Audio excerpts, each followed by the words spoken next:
1920వ సంవత్సరం ఇండియాలో scientific experiments చేయడానికి సరైన రిసోర్సెస్ ఉండేవి కావు.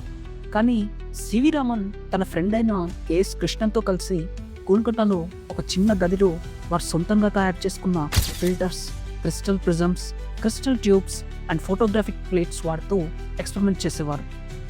1921 సంవత్సరంలో సివి రామన్ యూరప్ టూర్లో ఉండగా సముద్రంలో ఒక అద్భుతాన్ని గమనించారు.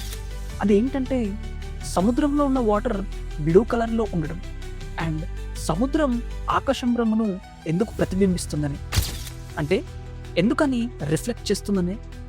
ఈ రెండింటిలో నుంచి వచ్చిందే రామన్ ఎఫెక్ట్ అనే థియరీ. సైన్స్ టర్మ్స్లో చెప్పాలంటే ఇన్ఎలాస్టిక్ స్కాటరింగ్ ఆఫ్ లైట్ అన్నమాట. 1928వ సంవత్సరంలో తన సొంత రీసెర్చ్తో సివి రామన్ ఎఫెక్ట్ని డిస్కవర్ చేశారు.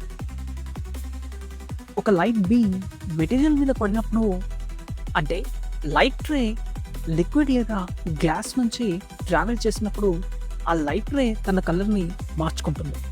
టెక్నికల్గా ఇక్కడ ఫ్రీక్వెన్సీ చేంజ్ అవుతుందని అర్థం. అలా మల్టిపుల్ లైట్ రేస్ ఒక మీడియం నుంచి ట్రావెల్ చేసినప్పుడు కొన్ని రేస్ యొక్క ఫ్రీక్వెన్సీ మారుతుంది అండ్ ఇంకొన్ని రేస్ యొక్క వేవ్ లెంత్ మారుతుంది. ఇంకొన్ని రేస్ ఎలాంటి చేంజ్ లేకుండా బయటకు వస్తాయి మీడియం నుంచి. ఎలాంటి చేంజ్ లేకుండా మీడియం నుంచి బయటికి వస్తే రేలిక్ స్కాటరింగ్ అంటాం. కొంచెం ఎక్కువ లేదా తక్కువ ఫ్రీక్వెన్సీతో మీడియం నుంచి బయటికి వస్తే దాన్ని రామన్ స్కాటరింగ్ అంటాం.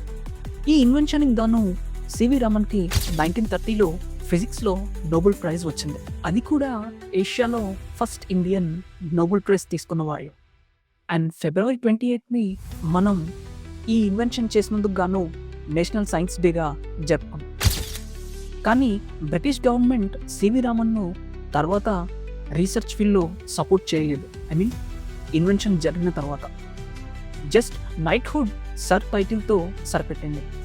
1933లో రామన్ను భారత ప్రభుత్వం top scientific post director of Indian institute of science బెంగళూరుకి అపాయింట్ చేసింది.